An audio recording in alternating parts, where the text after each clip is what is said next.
let's make a start, hey? Welcome to week 11. We are getting pretty close. We've got next week and the week after, and then you're done, aside from all of the frantic studying and heart attacks over exams. Now, obviously, this being week 11, next week is week 12. So tomorrow, we have a tutorial. A week from tomorrow is when your centrifugal pump designs are due. If you haven't opened Roadworks yet, you're in big trouble. If you're getting close to a design, you're probably on track. All right. So if you're anywhere between those two ends of the spectrum, or if you finished a pump, great. But if you are not close to finishing a pump, then I suggest your group really pull out all the stops and get some Roadworks done in the next couple of days. And really, this weekend is going to be a massive one. So put in the effort and get this done. There is no late submission for this. There is no 5% a day. There is just pump or no pump, because I need to print them. So you submit a week late and you'll get a pump a week after you need to test it, because these things take a long time to print. So there is no late date. You just need to get something to me. All right. If you're really behind, do something simple. There are very simple centrifugal pumps that you can do. It'll be shit when you test, but you'll get half the marks. If you submit nothing, you'll get none of the marks, right? So just be efficient with your time, be sensible, but get me a pump by next Tuesday, okay? What was the other thing I wanted to talk about? No, go on, I'll talk about it later. So tomorrow, we will have a tutorial covering what we're doing today. On your quiz will be potentially isometric drawing. It will be those front view, side view, top view type dimension drawings that we talked about. And this today, project management, will be the third major question that I'll ask on that quiz. All right, so the activity that I'm going to walk you through one, you're going to do one at the end, and then you're going to do one in the tutorial tomorrow. That is the third part of the exam, or the quiz 2. And then there'll be some more little questions about, what an engineer does and that sort of stuff. But today's lecture is quite important. This is important information. It will be on the quiz. So make sure you study it and you're completely across it. All right. So, as I said, we're talking about project management. Now, project management falls in that subject learning outcome number 1, so basically working out what it is an engineer does. We've kind of bundled project management into that. This little diagram that I've done up on the board here kind of summarises, it's certainly not an all-encompassing list. There'll be lots of other types of engineering roles that you might complete that'll fall somewhere on this spectrum. But this is largely the spectrum, sort of a summary of the spectrum of what engineering jobs you might fulfill, okay? So on one end of the spectrum, we've got project management. So you see my little arrow here, theoretical's that end, management is this end. So in a project management role, you are not doing much theoretical engineering work. You need to understand all about the engineering theory and what an engineer actually has to complete, but you're the one actually managing the whole process, and I'll talk about that today. But what goes where, what happens when, what engineers need to do, what tradesmen need to do, what everyone needs to do, all right? That's the management end of the spectrum. As we go along here, we get to sort of design consultancy, and even further than that, research. Research is fundamental theory around engineering, all right? And so if you find that you're really liking the theoretical stuff, you really like maths and that kind of thing, then maybe you're the theoretical end of the spectrum. Design consultancy is the main one that most of you would do if that was the engineering that you'd like, which is go and work in a consultancy firm. Companies come to you and say, I want this ship loader designed, or I want to redesign a ball mill, or I want this entire overpass or bridge or building or something like that designed. All right, so that's that end, the theoretical end of the spectrum. And then we have a few roles in between. So going from project management, maintenance and reliability. So you're in a mine or something, or roads or power systems or something like that, and you're making sure it's ticking along, and then if something goes wrong, you manage how it gets fixed. Process and condition monitoring, sort of balance between project management and you're still using some minimal engineering design and that kind of stuff. Major works, I've put that there because somewhere like a a Wilmar or a BHP or any of the Extratas and things like that, you'll have different groups of engineers working for that company on site. So on site you'll have your maintenance guys, you'll have your process guys, and the major works guys are the ones that are potentially doing the small design work and planning replacement of equipment and that sort of stuff. All right? And then if you have a really significant change, so a major change in whatever process, a new building or a new piece of equipment or something like that, that's when these companies would then get a design consultancy on board to manage that process. And you've probably got major works engineers and design consultancy communicating between the two companies to actually get that done. Okay? So it depends on what you're interested in. If you work well with people and you really like managing projects, then the project management end is really good. If you're really theoretical, then what you want to do is get really good grades because it's very competitive, but design consultancy is the direction for you. If you're so theoretical that consultancy seems boring to you, and that was my sort of area, then research. And research is you do a master's, you do a PhD, you go into academia and you end up teaching guys like you. But I spend about sort of a third or half of my time doing engineering research, and that's very theoretical, writing computer models and stuff like that. So that's that fun end of the spectrum if you like it. It's fun to me. It might sound like a nightmare to you guys. But some people don't like coding, but that's all right. So this is where you can fall. Now, it all depends on what you like. Most people sort of end up in about here, and you have bits of project management, and bits of theory, and bits of everything combined. Interestingly, if I was to draw from there to there and say money, it looks something like this. Okay? So project managers, you generally won't get a project management job necessarily straight out of uni, but if you land somewhere here and you start choosing the project management promotions, then within somewhere around the 10-year range, you're starting to push towards maybe $200,000, $300,000. End of career, you can be pushing $500,000 if you're really good at it and you've stuck around that long. All right? End of my career, if I'm running the university, maybe I'll be making that money, but I doubt that highly. Yeah? Research end of the spectrum is not where the money is, but you've got a lot more flexibility of what you choose to do. All right? And then in the middle there, you've got, something like 5 years ago, you go out to a mine and you might make 80 to 90 grand a year straight out of uni. I don't know what the story is now with the downturn. By the time you guys graduate, you'll probably upturn again and everyone will be happy, but we'll see how that goes. But it's anywhere sort of between those end of the spectrum, all right? So everyone needs to know at least a little bit, if not a lot, of project management. You'll be doing project management throughout the degree in various different aspects. You'll have EG1000, which is a subject completely devoted to it. You do a big management project and lots of other subjects doing that. So this little sort of week of this information is your introduction to that. So what is project management? What sort of really general tools do I use? And then you'll be using it ongoingly for the rest of your engineering career. All right, so the plan for today. I'm going to tell you what project management is. We're going to talk about critical path method for project management. We talked a little bit about Gantt charts already, so we'll do some Gantt charts, and then we'll have a critical path method problem. Everyone like Dilbert? Yeah. Dilbert's about the one engineering-based comic you're ever going to find. It's good. All right, so who's seen the Ring Road project in Townsville? Yeah? Anyone who's driven on any of the 100k an hour zones through Townsville is probably still getting hit with roadworks as a result of these ring road manufacturing. This is one of the sort of the major civil works projects that's gone on in Townsville, at least for the last 10, 15 years, I guess. This is a really good case study that I'll talk a little bit about in the beginning of this to kind of point out what project management is and why project management is so important.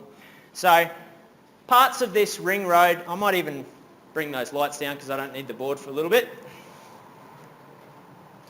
So you guys will have seen lots of different areas of construction and engineering around this ring road. So we've got lots of overpasses. We have plenty of these overpasses right at uni here. So each entrance to the uni has an overpass going over it. We've got the the motorway going over the top of us, and all of these had to be manufactured, and you've got all sorts of different components. You've got cranes, and you've got girders that need to be fabricated off-site. You've got all of the actual roadworks and castings and things that happen on-site. You've got all the people and scaffolding and rerouting of all of the traffic around these type of things. So everyone will have gone through the roadworks and the different roads that you have to go on to get around the construction site, and be, some of them are more convenient than others. You seen one of these trucks getting around? It's a terrible photo, but it's the only one I could find. Yeah?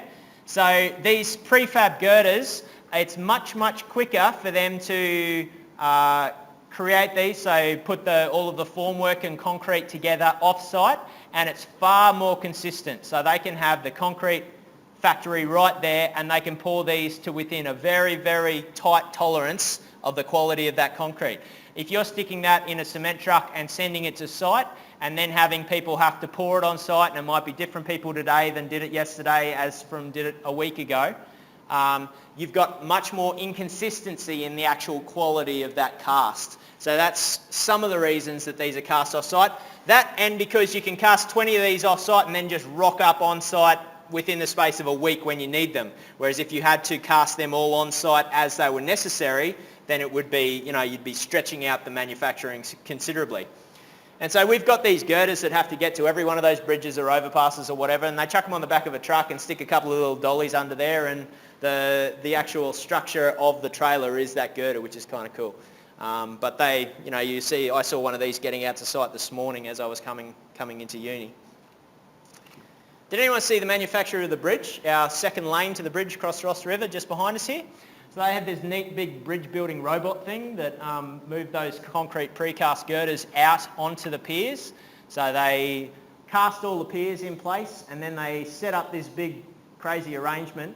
And the reason that they did that was because it's really complex to get a crane onto that site. And to carry one of those really big girders, generally you'd need probably 2 very big cranes. And if you think, the other thing is a crane can't reach out infinitely far out over the water because it'll just tip over. There's a set distance that a crane can actually reach.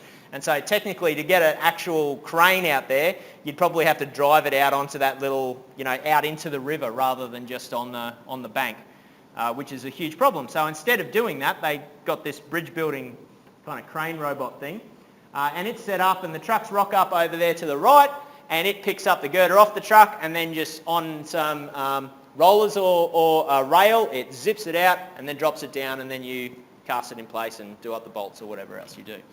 All right, so this is another little bit of infrastructure that they would have either had to source, design, build, buy, whatever, and then they have to manage when it gets to site and what it is and how it works and all of that kind of stuff.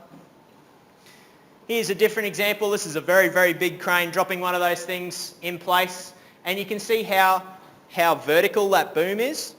So it's not picking it up and at a 45-degree angle the entire thing will tip over. It's got to be as straight up and down as it possibly can get so that all of that weight can be carried by one crane. There's another picture of that. And there's the finished product just down the road here. And so on top of those girders and the piers and all of the road base and concrete and bitumen, you've also got all of this kind of landscaping. So this is a mound of dirt, but then they've put all of these landscaping there and trees and various other things to retain it all and keep it in place. You've got all your signage, lineage and everything else that tells the cars where to go. Lights. And if you think of all of your street lights, you also have all of your mains power going to those street lights.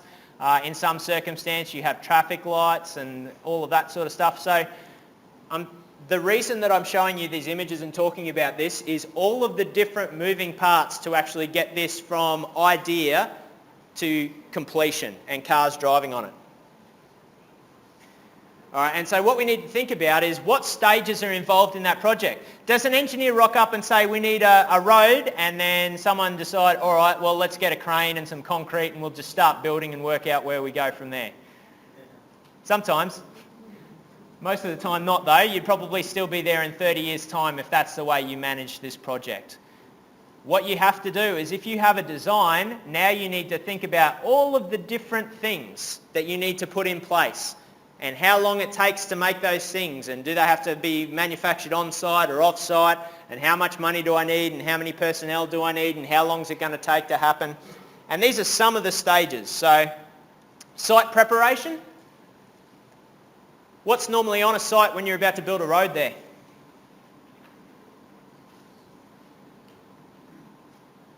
List examples. Another road? Yep, so you might have to dig up a road. What else? Bush forest areas. Yeah, bush, forest, trees, knocking down trees. We had a sustainability lecture. Is that going to, endanger some rare species of koala or something? Uneven terrain. Uneven terrain, yeah. So you got ups and downs and creeks and mountains and all the rest of it. What else? Yeah, building. So you might actually have to buy up a bunch of stuff, and you might get someone who's lived in their house for 50 years and not willing to sell, and so you've got your highway that does these ones around that little house and things. Anything else? Yeah, water. So you could have creeks, rivers. You could have water mains, which is almost as much of a stuff around as the other two things.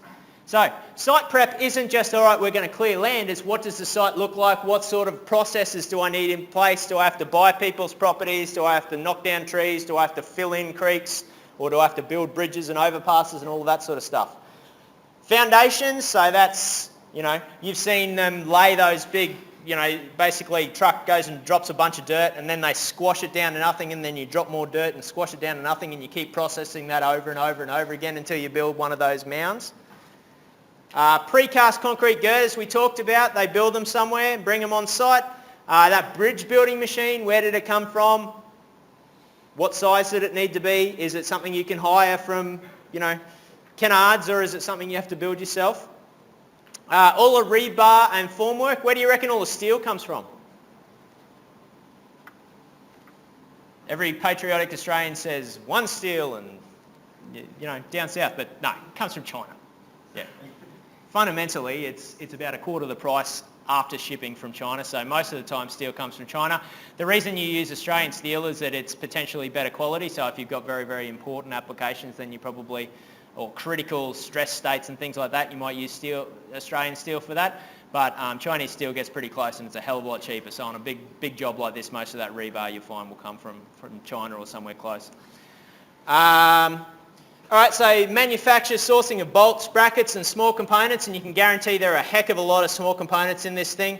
Formwork, getting it to on-site, where you get it from, who's hiring it, pouring concrete for bridge piers and all sorts of things, installing the girders, and installing the girders you need bridges, you need people, and you need all of the different things that actually attach it there. The road structure, so concrete carried by the girders, road base, so the bitumen, who's supplying the bitumen? What company? When are they going to be there? How quickly can they supply it? How much do they have to start building, manufacturing now so that we can have it on site at the right time? And then all your signage, lineage, finishing, so forth takes a while. So there are a lot of different moving parts.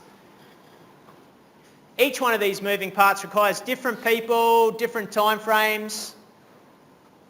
You require different companies to be involved, and so those companies then need to tender. So generally you just don't look some up in the yellow pages and say, hey, can you deliver a bunch of, bitumen to site on this day? You'll have probably 5 or 6 companies tendering for supply of that bitumen, and you choose maybe the cheapest one, and then you get the shittiest one maybe, or maybe that's the decision you have to make. Is cheap better, or is, better quality going to be more expensive? Are you willing to take that? I think in the end, the first stage of the Ring Road project, it was an airport, like an airstrip manufacturer that supplied all of that bitumen. And there was a problem initially because it was all too slippery for roads when it got wet, and so they had to do something or other there. But that was all part of that initial tender process that they went through, all right? So, the point of that example, as I said, was that every project can actually be broken up into a number of discrete tasks. And it's those discrete tasks that is the actual manufacture. It's not one big build a bridge. It is what are all the different tasks of that bridge. And each one of those tasks will have a complex dependency. Can we go out and say, all right, I want a road here, I'm going to pour the bitumen tomorrow. What has to happen before that? You have to completely plan it out because if there's rain, you can't lay the bitumen properly. Yep, yeah, so weather for starters, but if I've got a field with trees in it and things like that, what has to happen before I put the bitumen down? I have to clear it, I have to put foundations down, potentially I have to do all of the evening out and my overpasses and all the rest of it. I have to reroute traffic, I have to find suppliers for all of those things. So there's potentially the whole project that has to happen before I put the bitumen down. And those dependencies dictate how long the project will actually take to implement. And that's the job of a project manager. All right? So that project manager has to identify every single one of those tasks and then scope them out, work out who's going to deliver them, how long is it going to take, how much money, how many people do I need, what do I need to do before that, and how do I lay all of these building blocks out in a row and deliver it within the 6 months that the government wants me to deliver because there's an election coming or whatever. So there's all of these extra dimensions on top of just building it that project manager must deal with. These are the 6 main sort of project resources that you've got at your disposal, okay? Human, so you've got people, you've got to hire people or you've got people in your company, whatever. Cash, everything costs money and that's important. Materials, so where's the material? We talked about steel from China, potentially bitumen from somewhere, concrete. Does the local concrete works produce enough or do we need to start shipping it from somewhere else? Equipment, so bridge building robots and cranes and cement trucks and graders and rollers and what else do you need to build a road? Heaps of stuff. Information, so that's sort of on the engineering end of the spectrum. You need a heck of a lot of information about the bridge. It might be the design, it might be the environment, it might be, the people involved, what sort of traffic's involved around this that we have to reroute, all of that sort of stuff. And time. What are the 2 most important factors out of those 6? Cash, money, yep. What's the other one? Time. Time and money. Time and money are your most important resources, mainly because if I want more people on site, what do I need? Money to pay them. If I want more materials on site, more money to pay them. Potentially I need to be savvy of how long it's going to take materials to get to site, so I might need more time. If I need more equipment to hire or buy or build, what do I need? Money and time to do it. And information, generally I need the time and potentially the money to pay the engineers to do the research and whatnot. So time and money are your most important because the other ones stem from that. And then the outputs. All right, what's scope? All right, I'm building the ring road. What's my scope? Yeah, I want a ring road. I want a road from A to B. I want this many cars to be able to go on it. I want it to be 100k an hour for as much of it as I possibly can. Scope is what are you doing and potentially why, but mainly what. So this is the output. So you're going to produce a road that goes from here to here and this much of it's 100k an hour and it's 2 lanes in each way and you don't have any traffic lights because you've got on and off ramps so that you're not inhibiting traffic and that kind of stuff. So that's your scope. Quality. Everyone should know about quality, yeah? How good is it? When do I have to replace the road base? When is the bridge going to fall down? And then risk and impact. What's the risks of a bridge or like a ring road like that? What sort of risks might be involved?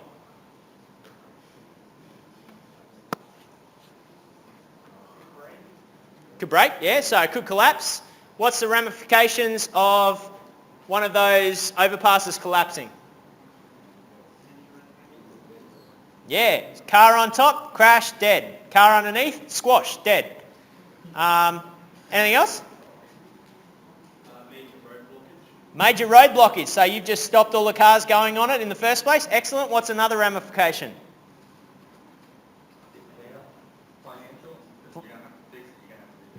Yeah, absolutely. You've got to fix it and rebuild it and potentially pay for all the cars you squashed and their families and people and get sued by the government and everyone else as well.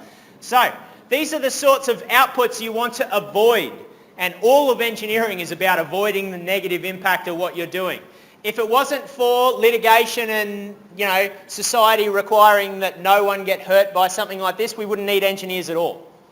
You just go out and you build something. And, a couple of 100 years ago, that's what they did. They go out and they build something. Has anyone seen documentaries on the Hoover Dam? Hoover Dam was in the Great Depression, and so people were basically, thousands of people just lined up to take the next job, and they didn't have the same kind of respect for human life as we do now. I don't know how many people died, but it was hundreds and hundreds. And they'd send people down to prep the cliff faces for the dam. They'd send them down on a plank of wood and 2 ropes with a jackhammer. And they'd be standing there sort of 100 metres, 200 metres down, 100 metres up on this swing, jackhammering the wall, and intermittently they'd fall off the swing and the next guy would step up in line and down on the swing he'd go. And so back then human life was expendable. It literally was expendable. Now, if you have an injury, they'll shut down your site. If you have a death, they'll definitely shut down the site for months and there'll be major investigations. Second death and you're closed down for good. Just walk away from it. And that's roughly what Australian engineering is these days. And most of the time it's in construction because the big construction jobs that are dangerous tend to be big things like roads, bridges, buildings, stuff like that. But yeah, if you hurt someone, that's a massive thing. But you've got all of those other risks around financial and having to fix your infrastructure and all of that sort of stuff as well, all right? Let's assume we're good engineers and we've removed all of that risk. Then these are the 2 outputs that we've got. So scope and quality. And so if we look from before, we got time and money going in and scope and quality going out. This little diagram kind of talks about the representation or the relationship between those 4 factors. Let's have a look at that diagram for a second. This triangle here, the area of the triangle is cost. So if you take longer, this point of the triangle goes up, the area gets bigger, it costs more. Why does it cost more if you take longer? Yeah, so you got a bunch of people doing the work, you got to pay them longer, you got to hire your gear longer, what else?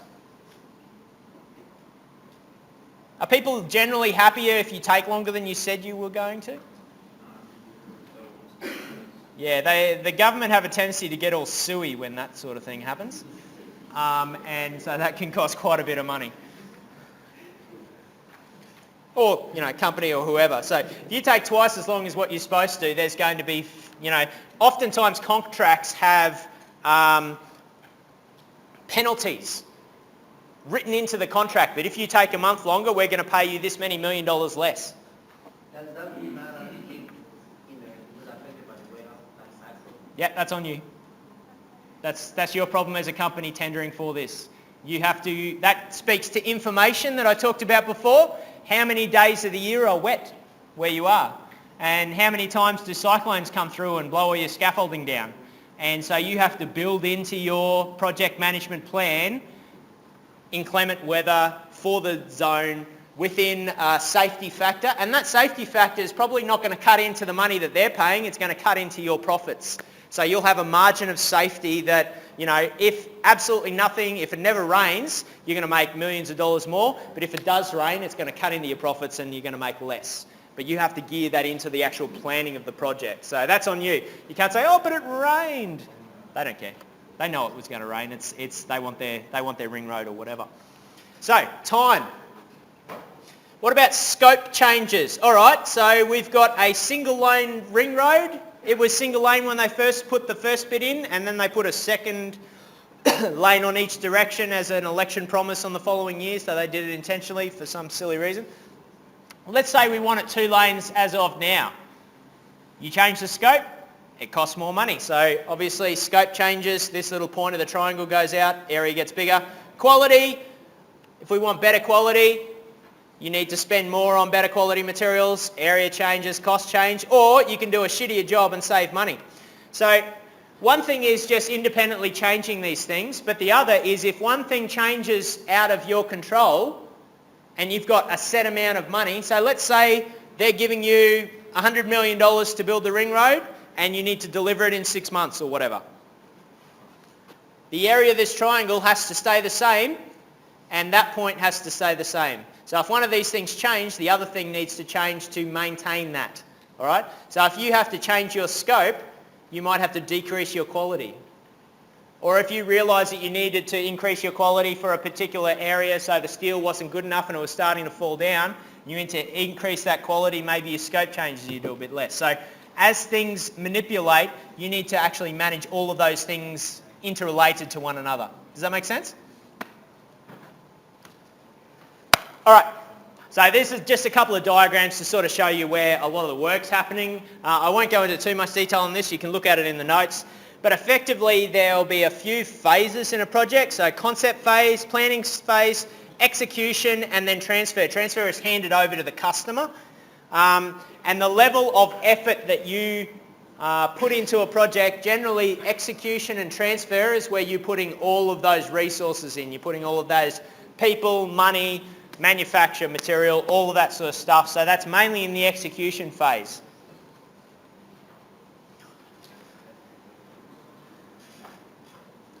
If I get 75% of the way through a project and I want to make a bunch of changes, is that feasible? No. So this diagram sort of illustrates when you can actually make changes in the project timeline and how much that costs. So at the very beginning of a project timeline, you can have a high degree of change and it not cost very much money. Late in the piece, you can only change very few things, and even to change those few things, it costs a heck of a lot of money. So that's why getting it right early is very important, and that's all part of project management, okay? So this is all different factors that a project manager needs to think about. All right, so we're going to do some examples. Let me just turn that light back on.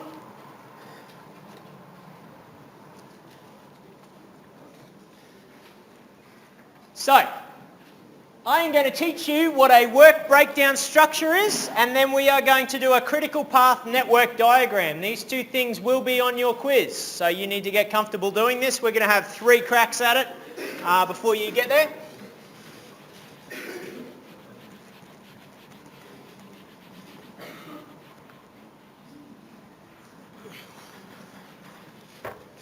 All right, and so our example is going to be to, in this case, hopefully everyone's familiar with Latina fresh pasta, yeah?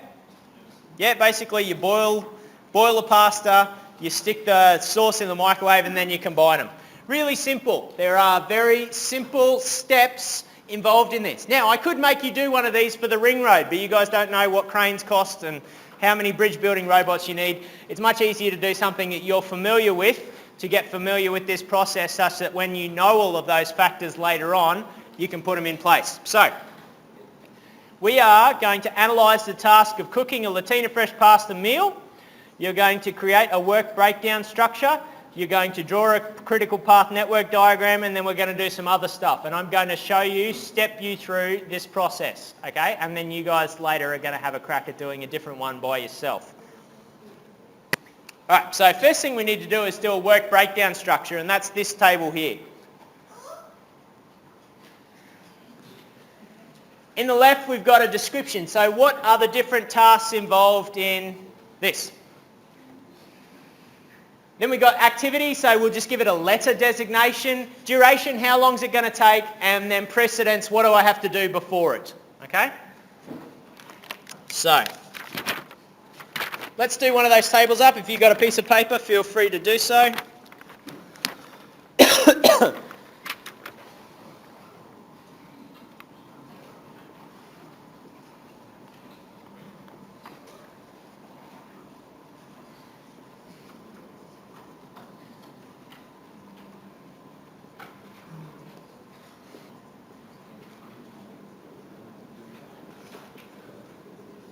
All right.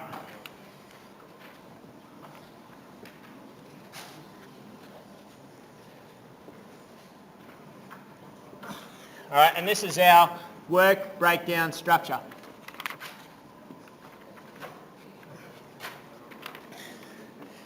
Okay, so who's cooked Latina before? What's the first thing you do? Let's assume that you don't need to go to the shops and buy the stuff. You could actually say get in the car and go to the shops, get to the shops, buy the thing, come home. We're not going to worry about that. Let's assume you've got it in the cupboard. What's the first thing that you might do when cooking this? Open the packet, potentially. What have I got here? All right, well, let's do the saucepan first. Let's get the saucepan out of the cupboard.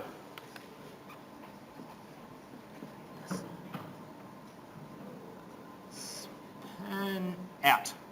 All right, so let's get the saucepan out of the cupboard, mainly because boiling the water is going to take a bit of time. So let's do that first, and then we can get the stuff. What else are we going to do? We're going to, let's say that we have the packets on the counter there ready to go. All right, so get saucepan out is activity A. How long does it take to get saucepan out of a drawer? 3 seconds, 10 seconds, 20 seconds if your drawer's all the way over there. So in minutes, let's say 0.1.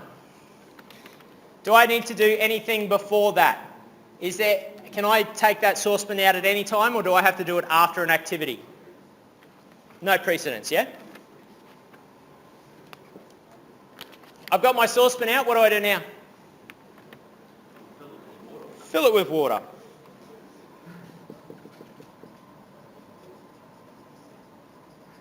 With water. B, how long does that take? 30 seconds, so half a minute, 0.5. Do I need to do anything before that? Hey. All right, so you're starting to understand what we're doing here. What do I do once I've got water in the saucepan? Yeah, heat it. Stick it on the stove. Boil it.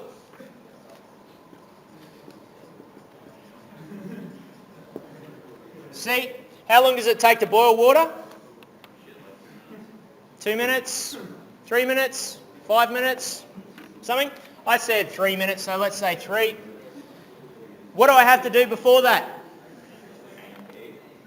Now this is an important point. I can write A and B here, but you'll see that B already depends on A. So I don't actually have to say A here. I only have to say B, because B speaks to A. Because if I drew this and said C, and I had a box before that said B and a box before that said A, this is what it would look like. It wouldn't look like this, right? I don't need to do A directly before C. I only need to do B, and then A has to come before that. That's what goes in this precedence. Does anyone need me to say that a different way?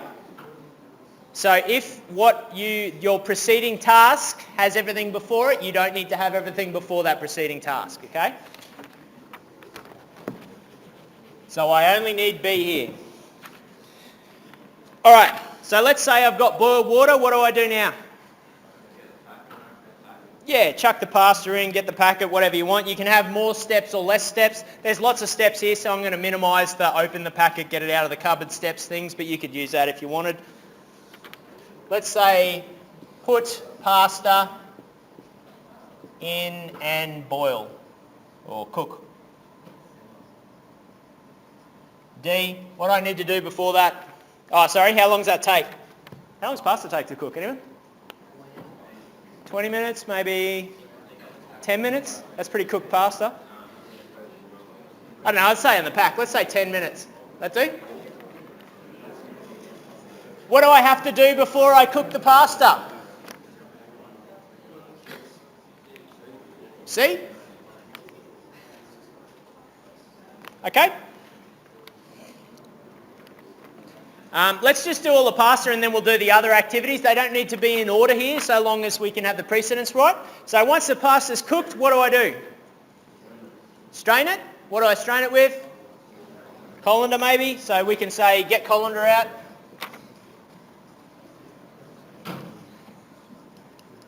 E. What do we say? It takes about 0.1 of a minute to get something out. No precedent because I could have got that out the beginning. I could get it out now. It doesn't really matter. Nothing has to come before that. What else could I do? Oh, I've got get bowl out, so once I've strained it, I'm going to chuck it in a bowl and start stirring it up. So yeah, this is completely arbitrary, guys. So if you have to do one of these, you just come up with whatever activities you think are involved, and then we'll put numbers. The reason I'm doing only my tasks is because when we do the next task, I've already got that drawn up, so I don't have to think about it in a second. So that's why we're doing my ones. But you guys can do it completely different if you want. So get bowl out. And that's to chuck the pasta in it, and then I'm going to drain the pasta and put it in the bowl. And put in bowl. Alright, so that's going to be F and G. Takes 0.1 to get something out, we said, and then how long does it take to drain something and then chuck it in a bowl? About a minute, half a minute, depending on how drained you like it. What have I said, 0.5? Get bowl out, no precedence. Now, drain pasta and put in bowl. What do I need to do before this? So I need a bowl, I need a colander, and I also need cooked pasta. Yeah, so I need all three of those things, so D, E and F. All right. So now we've got nice cooked pasta in our bowl. We would like some sauce. What do we do to cook sauce? Chuck it in the microwave with these ones. So, put sauce in microwave and cook. FGH. How long does it take in a microwave? Anyone know? A couple of minutes? 3 minutes? Something? 3 minutes? Do I need to do anything before that?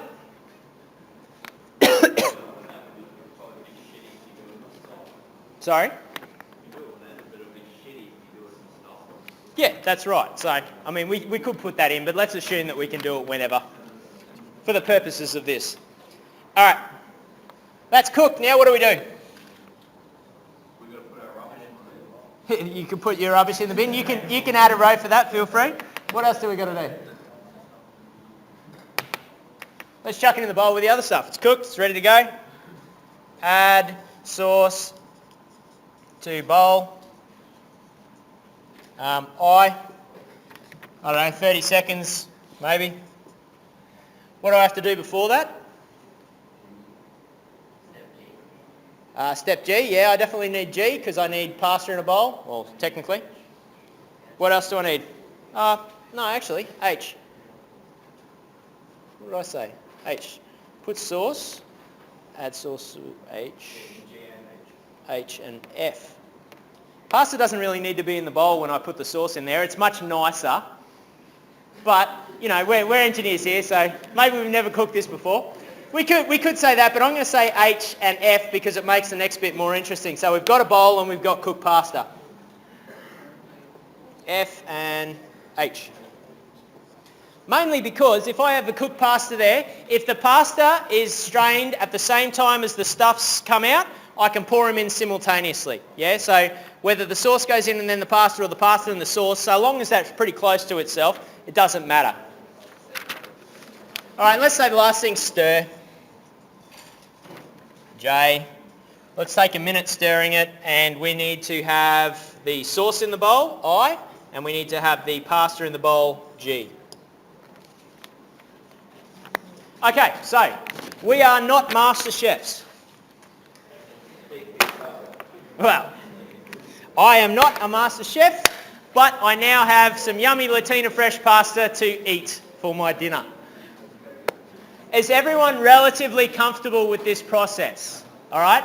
This is fairly simplistic, but this is what you do to create a work breakdown structure. You think about what tasks are involved, how long it takes, what comes before it, and you give it a label. All right? Let's think about the ring road. Now, each one of those subsets, so for an overpass, you would have a whole list of hundreds of tasks that would be involved in that. So, precast the girders. How long does that take? Maybe you need 20 of them, maybe that takes 3 months. And then put the girders in place. How long does it take? What do you have to do before that? You have to build the piers. How long does that take? What sort of components do you need to actually achieve that? So each one of those tasks you would write out with how long it takes and what the precedence is, and this would get very complicated. But once you have this, then we go to the next step and you can start to manage what has to start when. Because if it takes several months to precast those girders, you don't want to start that once your piers are formed and ready to drop something on top of.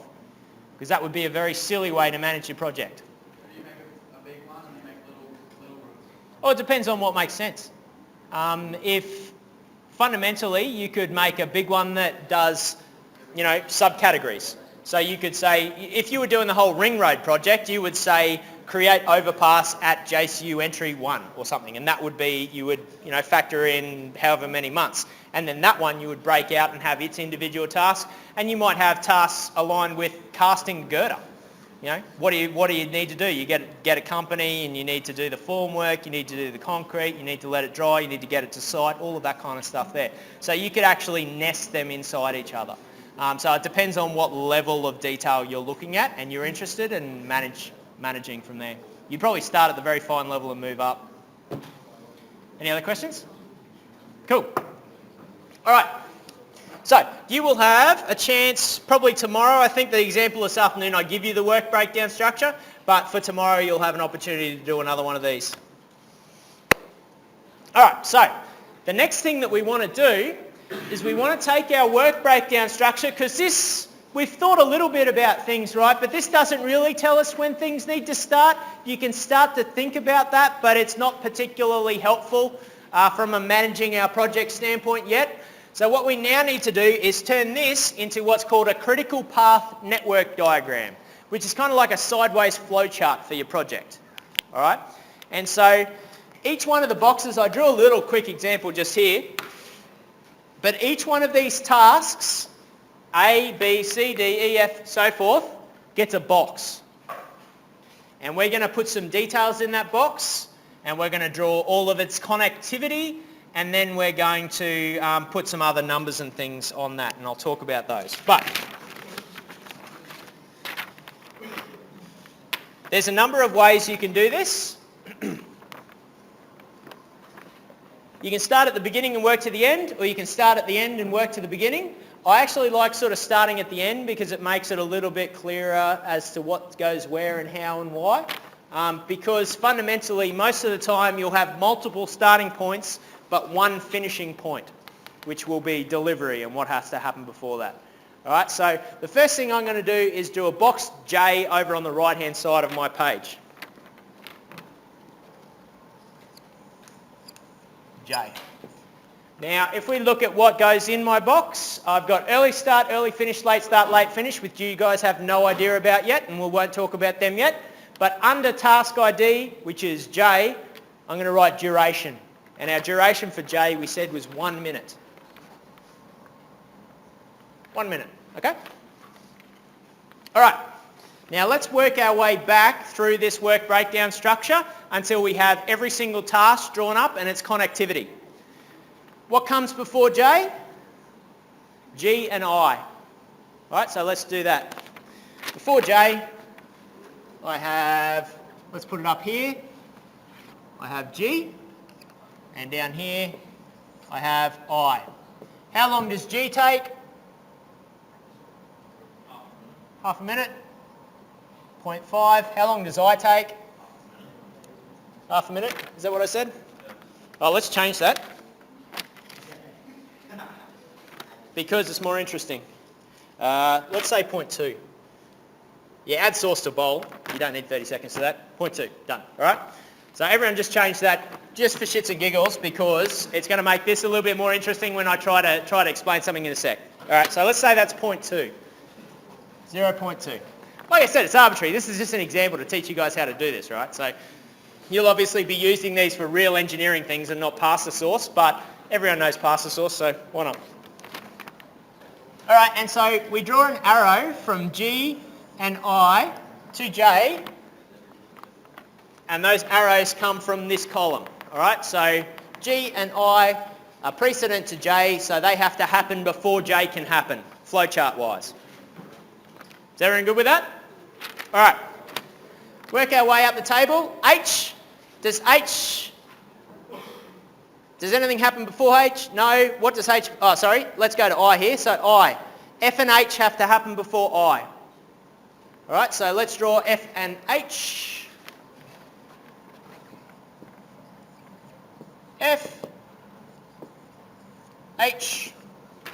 All right. How long does F take? 0.1. How long does H take? 3 minutes. 3 minutes. Cool. And they both go to I. Let's start ticking these off as well because it'll get confusing otherwise.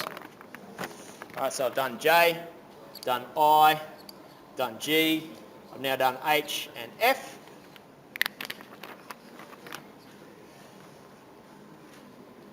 All right, so we've done H, G. Now what's the precedence to G? Well, precedence to H is nothing, so nothing comes before H. So this is now by itself, it's the beginning. Right, so that just sits there. So that's this one. We step up to G. What's the precedence to D? G, D, E, and F. So G, I need a D, an E, and an F. So F, I've already got D and E. How long does D take? 10. How long does E take? 0.1. And they both go down to that. Right.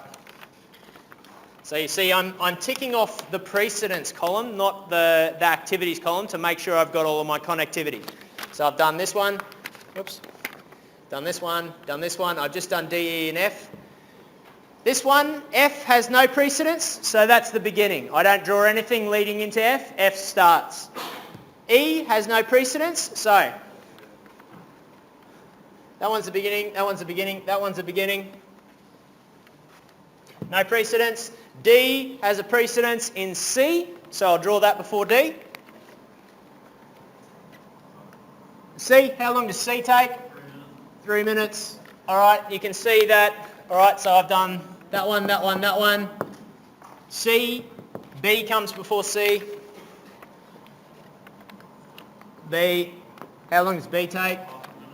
0.5, and obviously A comes before B based on that. How long does A take? 0.1. All right. Who's comfortable getting there? Sort of, slowly. You definitely have an example in the end of this lecture to actually have another crack with me here to help. You'll have another example tomorrow in the tutorial. And if you're still unsure, make sure that you come and see Brent or I and we help you through it, okay? Because you need to be able to do this. This is step one. So far in the quiz, the marks associated for the critical path network diagram, you might have got about a third of them maybe. All right, maybe a quarter of them. All right, so we got more to do. All right, so make sure that you can do this because you need to at the very least get those marks. All right, but the next step is relatively straightforward if you follow the process that I'm going to show you. All right, and so what we're going to do, we're going to talk about early start, early finish, late start and late finish. And there's some rules around those. So early start is the earliest time a task can start and finish and stay in order. And then late start is the latest time a task can start and finish without affecting the overall project. So that'll make a bit more sense when we actually draw it on this diagram. All right, so I'm going to talk about that in context. What we're going to do, and if nothing else, draw this little diagram here, guys.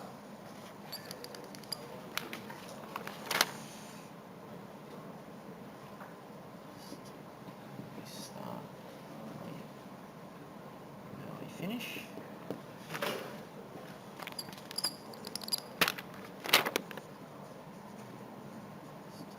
Late start, latest finish. Okay, so we're going to follow that flow. So that says largest, early start, early finish, smallest, late start, late finish. So we're going to write those 4 numbers in each one of these boxes that represent earliest start, earliest finish, latest start, latest finish.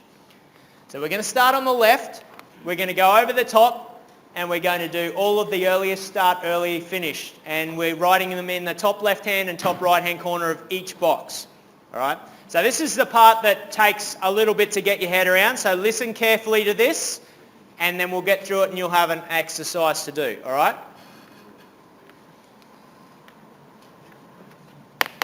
What's the earliest A can start? If I have a timeline that starts at 0 and goes to something, what's the earliest A can start?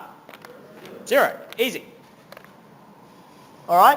And the duration of A is 0.1. So the earliest that A can finish is its duration, 0.1. Easy enough? All right. What's the earliest B can start? 0.1. Yeah? 0.1. B is 0.5 long, so the earliest it can finish is 0.6. It's the earliest C can start, 0.6, and we go on in that merry way, yeah? Now that's easy for the critical path, which I'll talk about, so it takes 3 seconds, so that's 3.6. And then this one starts at 3.6, takes 10, so that makes it 13.6. And then we're going to get to here, but I'm going to talk about that in a second. What's the earliest E can start? 0, and it takes 0.1. What's the earliest F can start? 0, and it takes 0.1. What's the earliest H can start? 0, takes 3. All right. All right, so now I have all of my earliest start, earliest finishes for those ones, and I need these last 3. What's the earliest G can start? 13.6. What's the rationale for that? Why?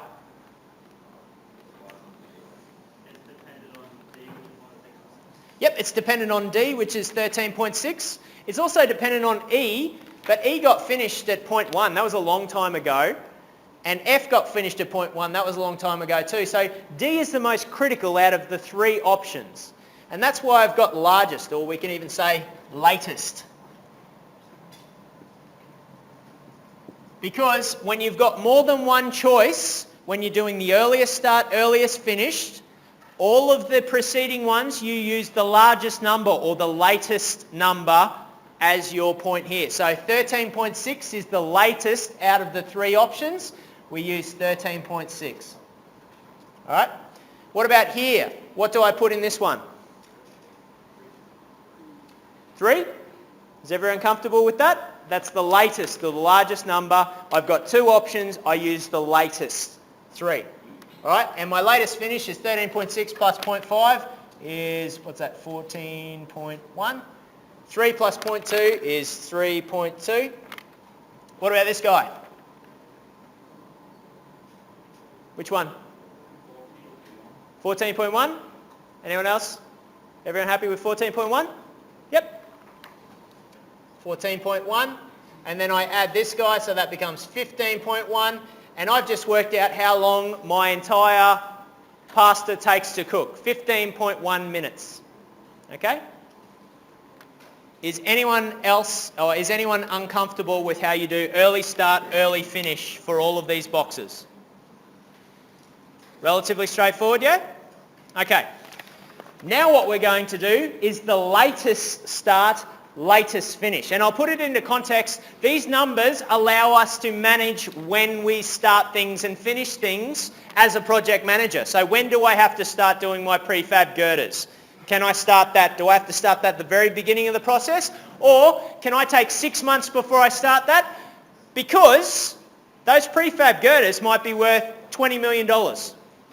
How much money can you make in interest by keeping $20 million in the bank for 6 months? Lots. Or I don't have to borrow that money and be paying interest on it for those 6 months, right? So from a project manager, it's really useful to know the latest and earliest you can do things such that you can manage your project. And so that's what these numbers are for, okay? So to do our latest start, latest finish, they're written in the bottom of these squares, and we start from the right and go back, okay? So that's why I've drawn this little arrow that's gone under and back. Under and back is we're drawing them on the bottom and we're starting from the right and going left, okay? What is the latest that this activity can finish? If it finishes at 17, does that make any sense at all? No? I want this to finish at 15.1. I want it to finish at the absolute minimum time that it can finish. Otherwise, I'm going to be paying more money than I need to. So the latest it can finish is 15.1, which means the latest it can start is 14.1. Okay? You start to see where we're going with this? All right. Let's go to G. What's the absolute latest G can finish? 14.1. Which means the latest it can start is 14.1 minus 0.5 is 13.6. What's the latest I can finish? 14.1. And the latest it can start is what? 13 point, what did I say? 13.9? If we're using 0.2 there. Okay, so is everyone understanding where we're going with that? So that's easy because I've only had one option. Let's go D. What's the latest D can finish? 13.6. What's the latest E can finish? 13.6. And so we subtract 10 from that, becomes 3.6. We subtract 0.1 from that, becomes 13.5. What about this guy?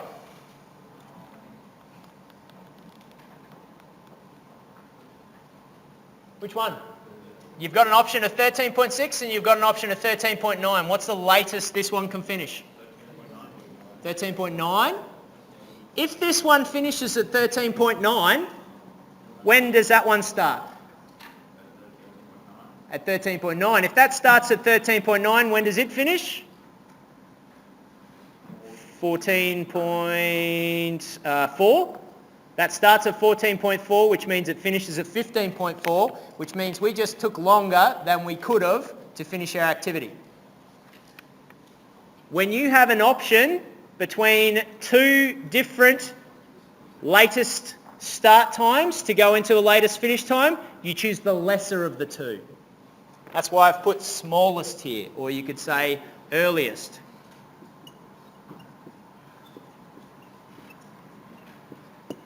Yeah, so you choose the largest when you're going left to right, you choose the smallest going right to left. So the smallest between 13.6 and 13.9 is 13.6. And then this is 13.6 minus 0.1 is 13.5. This one, only one option, 13.9 minus 3 is 10.9. And all we're left with is these ones, which is linear, so that becomes 3.6, 0.6, 0.6, 0.1, 0.1, and 0. Hands up who reckons they could do those ones by themselves? Most of you? Cool. So that's why I did this little diagram. If nothing else, draw this little diagram and remember it because it helps you go left to right, choosing the largest whenever you have two options, and right to left, choosing the smallest whenever you have two options on the top ones and the bottom ones. Okay?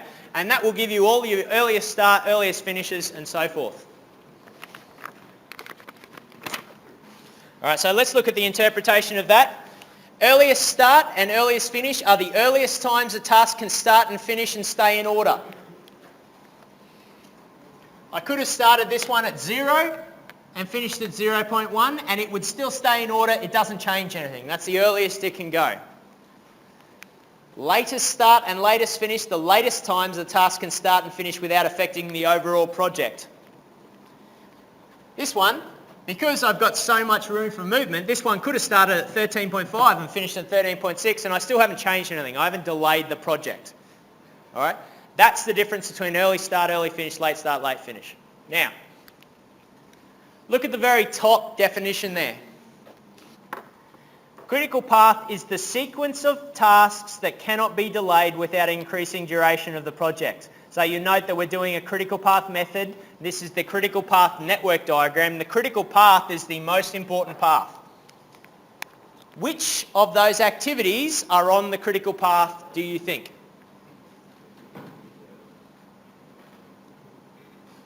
Just think about that for a second. Think about the fact the sequence of tasks that cannot be delayed without increasing duration. So which of those tasks can't we delay? A, B, C, D definitely can't be delayed. What else? G, J? Yeah. And so we can actually tell which ones can and can't be delayed by the difference between their early start and early finish. If early start and early finish and late start and, early start, late start, early finish, late finish, if they're the same, it means this task can't be moved. And if that task can't be moved, then chances are it's on your critical path. All right? So what we do is we go and identify any ones that can't be moved. We say that's on the critical path, that's on the critical path, that's on the critical path. And you can use a highlighter or just make them bold or put a red line around them or whatever. And if I was answering the question, where's my question? Determine the critical path and critical time is my question in C. So we did our work breakdown structure. We drew a critical path network diagram. I am now determining the critical path and critical time. So what I would do is say critical path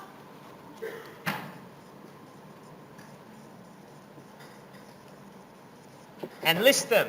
A, B, C, D, G, J.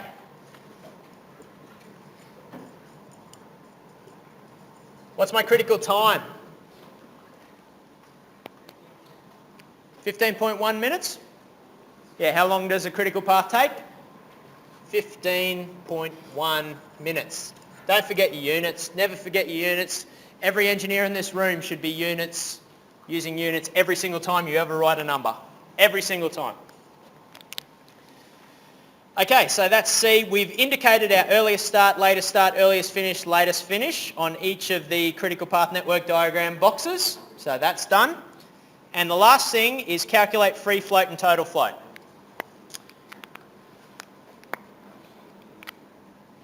Free float and total float are the last two numbers that you'll need to calculate. Now there's a few different ways I can explain this to you. One of them is I just give you an equation. Who's happy with the equation method and not understanding it?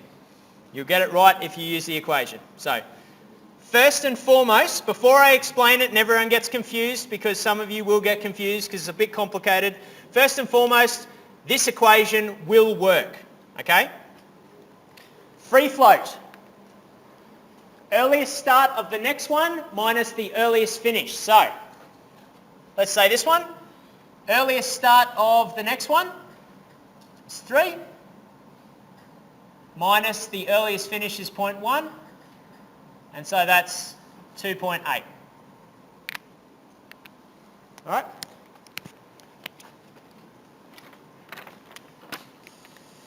And that's what I got. Good. Now, total float is the latest finish of the box we're talking about minus the early finish. So for this one, the latest finish is 3.6 and 0.1, so this minus this is, 13.5. All right? And I can go ahead and do that for more of them. H, that would be the earliest start of the next one is 3 minus the earliest finish is 3, which is 0. And the latest finish minus the earliest finish is 13.9 minus 3 is 10.9, and so forth. So I can go through and write each one of those numbers on the box. Is everyone kind of cool with the equation? Yeah? Equation's easy. Honestly, you'll get 100% of the marks if you just know those equations. What I'm going to now do is give you a visual interpretation that might be a little bit easier for you to remember, or at least kind of work out whether it's right or wrong. So, I have done a SolidWorks assembly. Everyone loves SolidWorks assemblies, don't they, by now?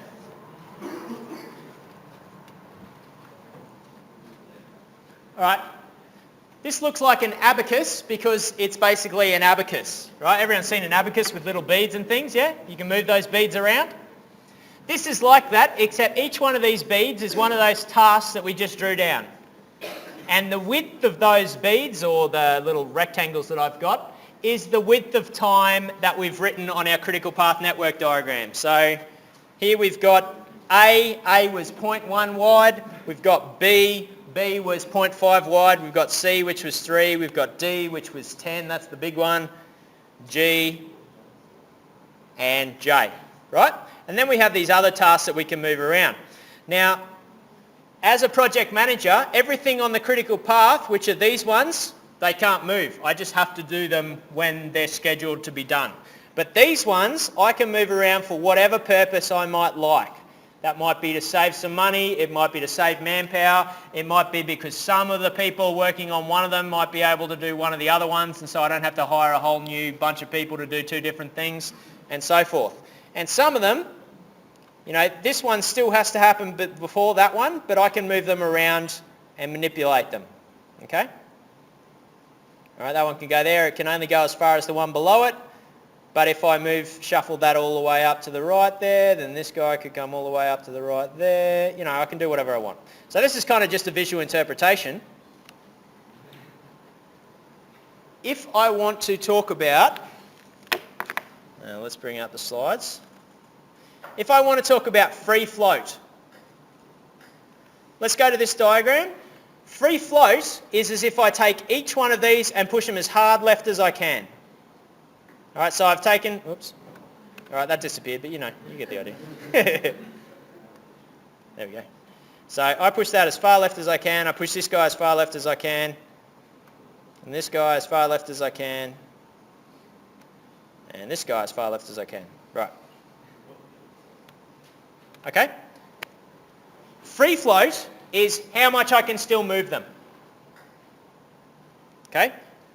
This one, I can still move heaps, yeah? And so the free float for that is that whole distance there. And let's have a look at which one that is over here. That one's E. Free float was this guy minus this guy is 13.6 minus 0.1 is 13.5. I can still move that a lot. 13.5, I can move that. It floats basically 13.5 is the measurement that this floats back and forth. So I have that window in my project. If I don't start at the beginning, it's going to be 13.5 whatevers until I absolutely have to start that. And anywhere inside that window I can. All right. This guy, he still floats this much. Yeah? Between there and there. And so that's good. And let's see that in this. That's I. So that was 14.1 minus 3.2, which is, anyone that's good at maths, is 11 is 10 point something or other. 0.1 is 13.9 is 10.9. Does that sound right? Looks right. So that's how much this one moving, because they're all moved to the left. This guy, can I move him at all with everything to the left? No. What have I written on it? 0. Easy. This guy, I can move between there and there, so that's not heaps, but 2.8 is what I've written here, which is exactly what that distance is. So does everyone see that effectively that, what are we calling it, total free float? Free float, for whatever reason, is everything starts as early as possible, and then if you can still move it a little bit, that's what that value is. All right, that's the interpretation of that value, because ideally you'd like to start everything as early as possible, but there's still some movement there. Total float is I'm going to move everything else out of the way and move it as much as is humanly possible. All right, so if I want to move this big block, I have to move this one over as far right as I can, and if I had something to the left, I'd move it as far left as I can, and now I can move this guy that whole distance there. All right? And so let's see what that was in the actual calculation.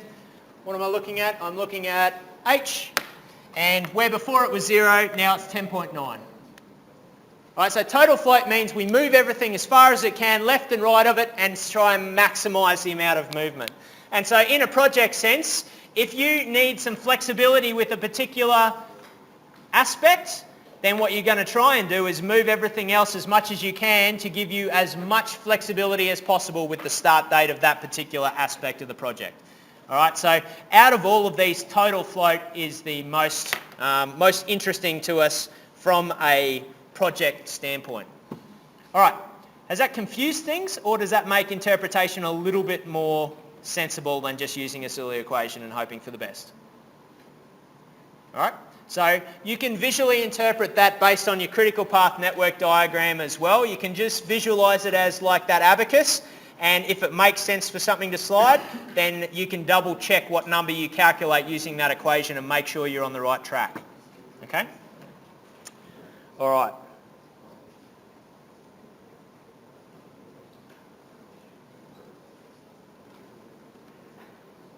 All right, guys, we're pretty much there. Just give me a second. All right, so another thing you might need to do on the quiz is actually write these definitions. If you memorise these definitions, go nuts, write that down.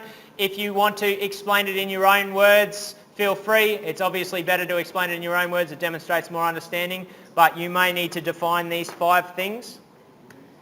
And you may also need to define crashing and activity. Has anyone heard of crashing and activity before? No? Good. Crashing and activity is basically you just throw a bunch of money or time or, well, basically money at a problem to try and fix it. You throw a bunch of money at the problem and that money doesn't necessarily need to be efficient money, all right? So let's say that you need something done really, really soon and you're going to double the number of people on it and it's only going to improve the timeline by 20%. You're going to spend a heap more money on it by doubling the number of personnel, and you're not going to get double the benefit, but you're still going to do it because maybe the negatives of, delaying the entire critical path are far worse, all right? So crashing activity basically means using extra resources inefficiently just to try and get some amount of gain. Does that make sense? So crashing activity is just throwing money at the problem, hoping it'll make a little bit of difference because you effectively have a big emergency, something just went wrong and you've just delayed your critical path, and we're going to try and fix that a little bit. It's not going to be efficient use of resource, but it's just going to make a bit of a difference. And that's the last definition. Please read that definition in detail, and if you need a different, go and look it up on Google and try and come up with a couple of different definitions of that, because you'll need to write that down too, probably. All right. So that is our entire critical path method. The critical path method has really big advantages because we can visually see the precedence. We can see what things come before, we can see what things come after, and we can manipulate when things start and finish to our advantage as a project manager. We can save money and do different things. Okay? A Gantt chart that I've already taught you or talked about is an alternate to that. You might actually have both of them for your project. A Gantt chart is like that, and it has strengths because it's a strong indication of time. If I look at this, I don't know that visually this one's bigger than this one or this one. It's kind of convoluted. Aside from my SolidWorks drawing I did that actually was to scale, visually I can't tell which one takes longer than the other. So I just have to look at the numbers. A Gantt chart is very clear in that, and you actually put dates in a Gantt chart so you know when things start and finish. So it's wise as a project manager, and in almost every circumstance, you'll have a Gantt chart that manages the whole process, and you'll have this that you use to try and manage when things start and finish and interdependencies. Okay? The weakness, as I said, of a Gantt chart is that there's no indication of interdependencies in a Gantt chart. That's why you use the critical path network diagram as well. Okay? All right. That's project management. That's all that we're going to do, other than you guys are going to have a go at this now and tomorrow's tutorial. All right? Today's one isn't submit. I'm not asking you to submit it, but if you don't have a go at it now, then you won't finish in the hour tomorrow and you won't really know what you're doing. So this is your example. Please complete this example in the next half hour. I'll be here to help you through it, and then you'll have another go tomorrow in the tutorial. All right? Now you can see that I've given you your work breakdown structure in this example. You don't need to create one for Pastor or something like that. You just need to reference that and create the critical path network diagram and do all of those numbers that I had up on the board before. Okay? I will, on that screen, I'll change that screen over to, what'll I do? Some of those equations that we had, if you didn't write them down, such that you have what early finisher and late finish and so forth are. All right, but otherwise, spend the next half hour going through that problem. Write it down and get there.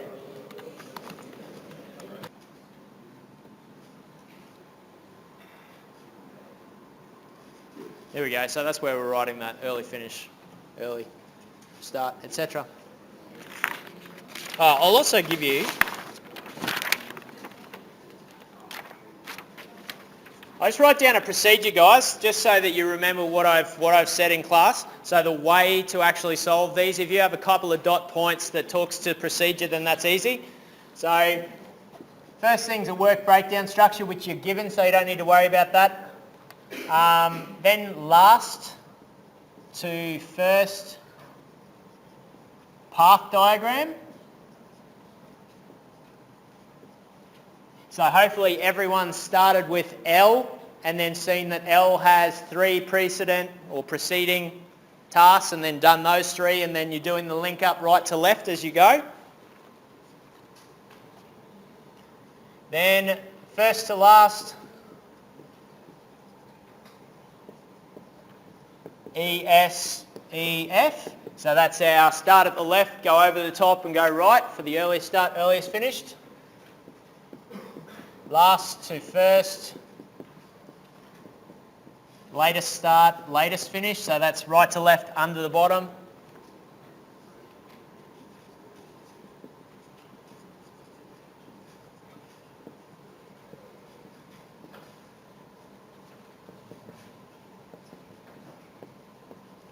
All right, so determine the critical path and the time and indicate it, write it down, and then free float and total float.